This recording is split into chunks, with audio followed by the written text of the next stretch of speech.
So ito guys, may natagpuan akong dyaryo, no? Dyaryo ng tatay ko to, yung nakatago. So ayan, luma na, malaya yung dyaryo dati. So date nito is February 25, 1986. Medyo nabubura na yung 9 eh. Tingnan natin sa kabilang page.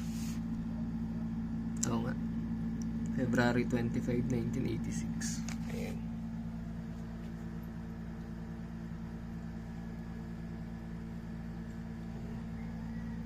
Cory Aquino pa.